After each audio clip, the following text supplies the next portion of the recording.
हमारे चैनल संस्कृत नए नाम को सब्सक्राइब करके पूरा देखें और अपने दोस्तों के साथ शेयर करना ना भूलें।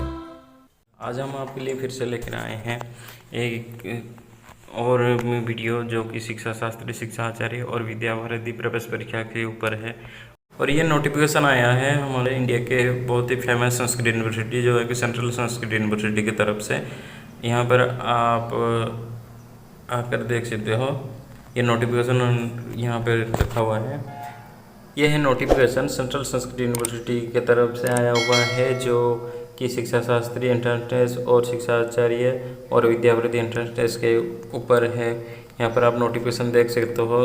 जो ऑनलाइन एप्लीकेशन है उसका स्टार्टिंग डेट है 15 मई को। 15 मई को ही वेबसाइट से आप एप्लीकेशन आप भर सकते हो। फिर उसका ऑनलाइन एप्लीकेशन का जो फीस है आप यहाँ तुम देख सकते हो 2000 रुपये, बहुत ही ज़्यादा है। 2000 रुपये का उन्होंने फ़ी रखा हुआ है एंट्रेंस के ऊपर। अगर आप 15 मई से 25 जून के अंदर अगर आप एंट्रेंस के फ़ी अगर भरोगे तो ये 2000 रुपये आपको देना पड़ेगा। अगर 25 तारीख के बाद 26 से या फिर 5 तारीख के अंदर आप फ़ी भरोगे तो आपको उसमें लेट फ़ी के तरफ से 1000 रुपये एक्स्ट्रा आपको चार्जेस देनी होगी और 3000 रुपये आपको एंट्रेंस फीस के लिए जमा करना होगा। एंट्रेंस के लिए 3000 रुपये लगता है। इस बार भी कुछ पैसे बढ़ाए हैं। फिर 5 जुलाई के बाद 6 जुलाई से आपको 10 जुलाई के अंतर्गत अगर आपके फॉर्म में कुछ चेंज आप करना चाहते हो या फिर कुछ करेक्शन करना चाहते हो तो उसके बाद कर सकते हो। उसी के बाद ठीक 15 जुलाई के बाद आपको क्या मिल जाएगा ना, एडमिट कार्ड आपको मिल जाएगा। उसका डेट एग्जामिनेशन का जो डेट है वो तो बताया गया था 8 अगस्त को है, लेकिन ये चेंज हो सकता है। जो पेंडेमिक के टाइम के उसी के हिसाब से देखकर ये एग्ज़ाम का डेट चेंज कर सकते हैं। फिर नेक्स्ट पॉइंट है ये रिजल्ट का डेट। ये 4th वीक अगस्त में ये रिजल्ट आ जाएगा। अगर 8 तारीख को ये एग्ज़ाम होता है तो ये 4th वीक अगस्त में आ जाएगा। अगर ये एग्ज़ाम 8 तारीख के बदले कुछ लेट होगा तो इसका रिजल्ट का डेट भी कुछ लेट हो सकता है। तो ये आपका जो गाइडलाइन है ऑनलाइन एप्लीकेशन के बारे ऊपर है और एंट्रेंस टेस्ट के ऊपर है। ये जो गाइडलाइन उन्होंने डाल रखी है उसके बारे में हम देखेंगे। सबसे पहले ये जो है ये जो गाइडलाइन है ये इंग्लिश में वर्जन में भी है और संस्कृत हिंदी वर्जन में भी है और संस्कृत वर्जन में ही है। और तीनों शिक्षा शास्त्री, शिक्षा आचार्य और विद्या भारती तीनों के लिए अलग अलग है। तो आपको जो किसी भी लैंग्वेज में अच्छी लगी हो उसी लैंग्वेज में आप डाउनलोड करके पहले ये पढ़िए, गाइडलाइन पढ़िए। उसके बाद आप फॉर्म भरिए। फॉर्म भरने के लिए यहाँ पे नीचे रजिस्ट्रेशन है, यहाँ पे पहले रजिस्ट्रेशन करना है। फिर उसके बाद यहाँ पे लॉगिन करके आप फॉर्म भर सकते। तो पहले हम अभी गाइडलाइन देखते हैं कि गाइडलाइन क्या क्या है। सबसे पहले शिक्षा शास्त्री के हम गाइडलाइन देखते हैं कि क्या क्या है गाइडलाइन में। सबसे पहले शिक्षा शास्त्री प्रवेश परीक्षा के लिए जो न्यूनतम योग्यता है, एलिजिबिलिटी क्या क्या है वो सबसे पहले उसमें ध्यान दीजिए। यहाँ पर दिया गया है जैसे कि यह पाठ्यक्रम 10+2 और +3 के वर्षीय पाठ्यक्रम के अनुसार अगर वो कैंडिडेट शास्त्री या BA संस्कृत के सहित अथवा आचार्य या MS संस्कृत सहित कुछ अगर वो कोर्स किए हो तो मिनिमम 50% मार्क वाले व्यक्ति यहाँ पर वो फॉर्म भर सकते हैं, वो B.Ed कर सकते हैं। लेकिन यहाँ पर कुछ कोटा दे रखा है अनुसूचित जाति और जनजाति के लिए, ये पॉइंट यहाँ पे है। नेक्स्ट ये उसी तरह है, ये आयु सीमा दे रखे हैं 1 अक्टूबर 2021 तक इनका 20 वर्ष होनी चाहिए। ये हर एक संस्कृत यूनिवर्सिटी में ये जो सीट के लिए एक रिजर्वेशन होता है वो ट्रेडिशनल और मॉडर्न स्टूडेंट के लिए है। जो ट्रेडिशनल मतलब पारंपरिक जो धारा के अंतर्गत जो स्टूडेंट है उनके लिए 80% सीट है और बाकी जो मॉडर्न स्टूडेंट है उनके लिए ये 20% जो है। तो ये तो कौन से हैं पारंपरिक धारा के अंतर्गत आते हैं। शास्त्री जो किए करके आए हैं, आचार्य या शिरोमणि ये अगर कुछ करके आए हैं तो ये पारंपरिक धारा के अंतर्गत जाते हैं। उसके बाद अगर आधुनिक धारा में जाते हैं जो BA संस्कृत किए हो या फिर MA संस्कृत, ये दो अगर कोर्स करके आए हैं तो वो आधुनिक धारा में जाएंगे। तो वही यहाँ पे बताया जा रहा है कि जैसे पारंपरिक धारा में अगर वो छात्र पढ़ा हो तो वो 80% उसका सीट कोटा मिलेगा, अगर आधुनिक धारा में कोई पढ़ा हो तो उसको 20% का कोटा मिलेगा। जैसे कि मैं स्टार्टिंग में बताया था, सेंट्रल संस्कृत यूनिवर्सिटी भारत का एक बहुत फेमस और बहुत बड़ा यूनिवर्सिटी है, क्योंकि ये यूनिवर्सिटी 12 राज्य में, भारतवर्ष के संपूर्ण 12 राज्य में 12 कैंपस खोल रखे हैं और 12 कैंपस में से 10 कैंपस में ये BEd का कोर्स चला रहे हैं। तो ये जो कोर्स 12 राज्य के अंतर्गत है, ये यहाँ पर लिख दिए हैं गाइडलाइन में। जैसे पहला है रणवीर परिसर जम्मू में है, ये जम्मू के आसपास पंजाब, चंडीगढ़, लद्दाख वाले जो हैं वो रणवीर परिसर में पढ़ सकते हैं, क्योंकि वो उनके आसपास आ जाएगा। तो उसी तरह लखनऊ परिसर है, लखनऊ उत्तर प्रदेश में है, ये लखनऊ उत्तर प्रदेश और उत्तराखंड वाले यहाँ पर आ सकते हैं। फिर राजीव गांधी परिसर है, ये कर्नाटक श्रृंगेरी में है, तो इसके पास कर्नाटक, तेलंगाना, आंध्र, ये लक्षद्वीप, गोवा, दामन द्वीप, ये सब आ सकते हैं। उसी तरह जयपुर परिसर है राजस्थान और दिल्ली वालों के लिए। फिर आता है सदाशिव परिसर उड़ीसा और बिहार वालों के लिए। फिर आता है गुरुवायूर परिसर केरल, तमिलनाडु, पुडुचेरी, अंडमान निकोबार, ये वालों के लिए। फिर भोपाल मध्य प्रदेश, छत्तीसगढ़ और झारखंड वालों के लिए। फिर KG सोमैया मुंबई, गुजरात, दादरा हवेली, इन लोगों के लिए है। फिर नीचे आता है ये वेदव्यास परिसर, जो कि हिमाचल प्रदेश में है और ये हरियाणा के आसपास रहता है। फिर आता है ये ईस्ट इंडिया में एकलव्य परिसर, जो कि है त्रिपुरा और ये इसके आसपास है बंगाल, आसाम, मणिपुर, नागालैंड, सिक्किम, अरुणाचल प्रदेश, मेघालय और मिजोरम। तो ये वाले जाते हैं एकलव्य परिसर में। तो हालांकि आप यहाँ पर लगभग देख ही चुके हो, लगभग सारे जो स्टेट हैं वो इसी के अंतर्गत आ गए हैं।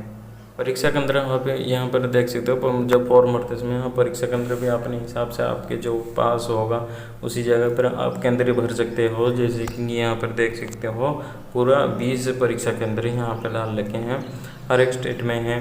आप परीक्षा केंद्र डालकर आप एंट्रेंस एग्ज़ाम दे सकते हो आराम से। और ये BEd एग्ज़ाम की जो एंट्रेंस एग्ज़ाम की जो प्रश्न पत्र है उसकी यहाँ पे रूपरेखा दे रखे हैं। जो उसका जो प्रवेश परीक्षा है 200 मार्क का होगा, कुल मिला के टोटल 200 मार्क का आता है और 160 ये मार्क ये है मल्टीपल चॉइस में आता है और फिर 40 मार्क्स यहाँ पर आप देख सकते हो 40 मार्क्स आता है, ये रिटन पेपर होते हैं।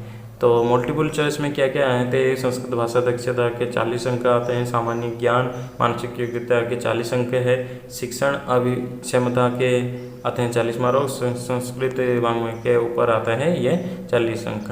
तो ये कुल मिला के 160 जो है ये मल्टीपल चॉइस में आते हैं। फिर कॉमर्स सीट वहाँ पे दिया जाता है, वह मल्टीपल चॉइस में आते हैं। फिर सेकंड भाग में, द्वितीय भाग में आपको मिलेगा क्या है, ये 40 मार्क का क्वेश्चन आता है जो रिटन पेपर रहता है।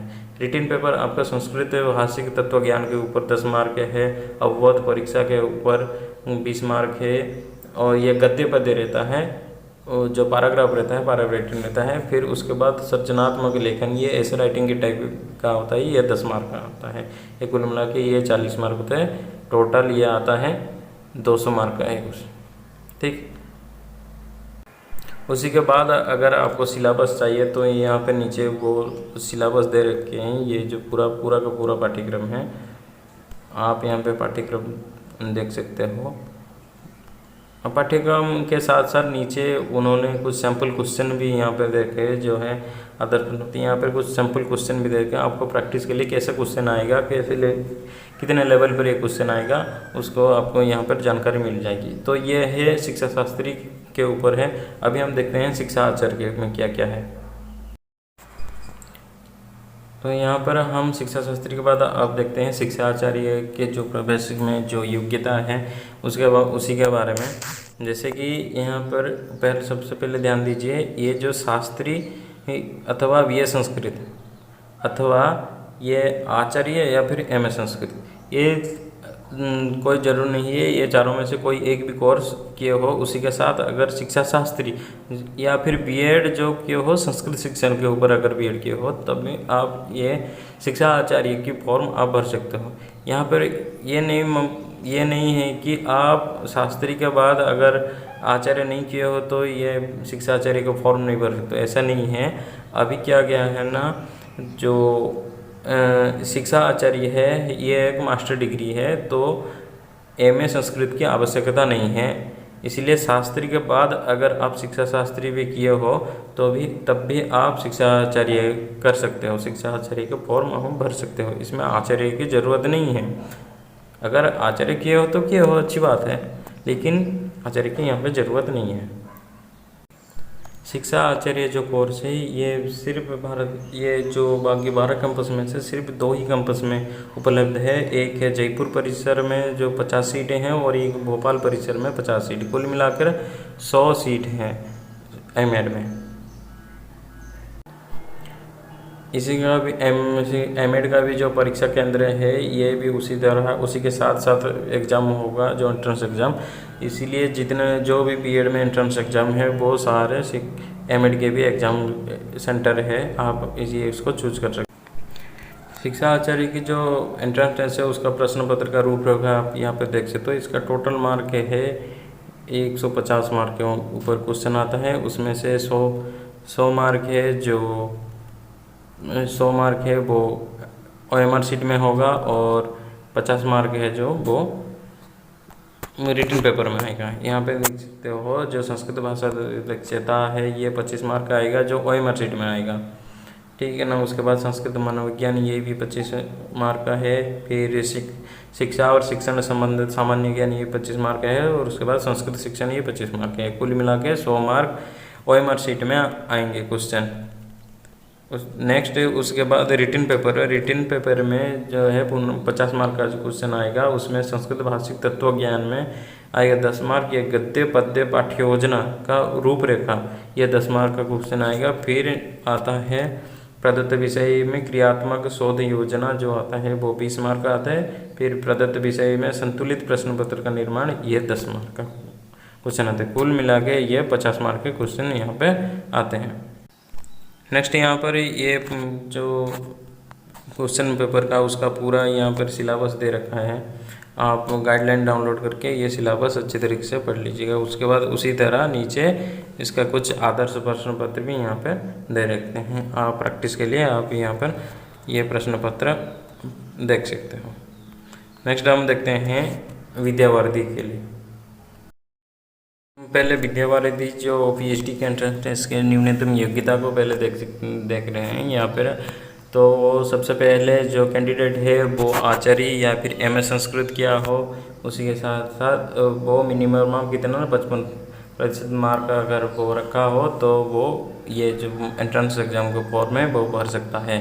और ये और एक है जो द्विवर्षीय शिक्षा आचार्य, ये ये जो पीएचडी एजुकेशन में करने के लिए द्विवर्षीय शिक्षा आचार्य अगर क्या हो अथवा 1 वर्षीय शिक्षा आचार्य जब 55% का मार्क अगर रखकर वो क्या हो तो उसके साथ साथ आचार्य एमए संस्कृत अथवा एमए एजुकेशन अथवा एमएड 55% अंकों के साथ अगर क्या हो तो वो विद्यावारिधि का फॉर्म भर सकता है।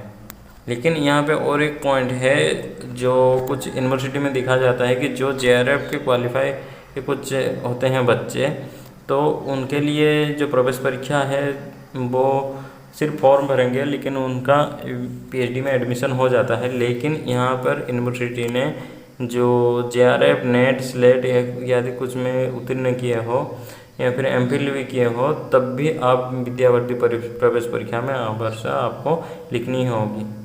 पीएचडी करने के लिए संस्थान जो संस्कृत यूनिवर्सिटी है ये कुल मिला के 14 कैंपस यहाँ पर दे रखे हैं।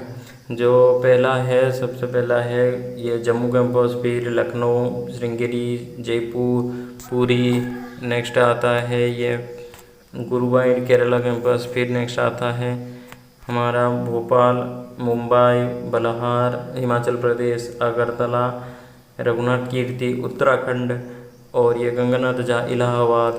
फिर आता है केंद्रीय संस्कृत विश्वविद्यालय की जो मुख्यालय न्यू दिल्ली में, और फिर पूर्ण प्रज्ञ संशोधन मंदिर में जो है बेंगलुरु में। ये कुल मिलाकर 14 स्थान हैं जहाँ पर आप अध्ययन कर सकते हो। जो शोध उपाधि के जो विषय हैं, कुल मिलाकर 17 विषय हैं। आप यहाँ पर पढ़ के उसी के हिसाब से आप फॉर्म भरिए। प्रवेश की जो विषय है वो कुल मिला के 21 विषय हैं। अगर आप आचार्य या फिर एमए संस्कृत इन्हीं विषय में से अगर आप किए हो तो फिर इन्हीं विषय में आप विद्या भारती के एडमिशन ले सकते हो एंट्रेंस एग्ज़ाम के बाद। फिर इसी का भी परीक्षा केंद्र उसी तरह बीएड एमएड के जैसा है, उसी तरह सेम ही है परीक्षा केंद्र। आप परीक्षा केंद्र अपने हिसाब से आप भर सकते हो। फिर नेक्स्ट आता है ये आपका क्वेश्चन पैटर्न और ये सिलेबस है। आप यहाँ पर देख सकते हो ये क्वेश्चन पैटर्न और सिलेबस। और तो अभी इसको पूरा डिटेल्स में देखेंगे तो थोड़ा वीडियो लंबा हो जा रहा है। तो आप गाइडलाइन डाउनलोड करने के बाद ये जो वीडियो ये सिलेबस है आप देख सकते हो। यहाँ पर उसी तरह सैम्पल क्वेश्चन और सब कुछ दिया गया है। आज के वीडियो में इतना ही। मिलते हैं अगले वीडियो में। वीडियो अच्छी लगे तो लाइक कर दीजिए और कोई नया आया हो तो चैनल को सब्सक्राइब कर दीजिए। मिलते हैं अगले वीडियो में, तब तक के लिए जय तु संस्कृतम जय तु भारतम। धन्यवाद।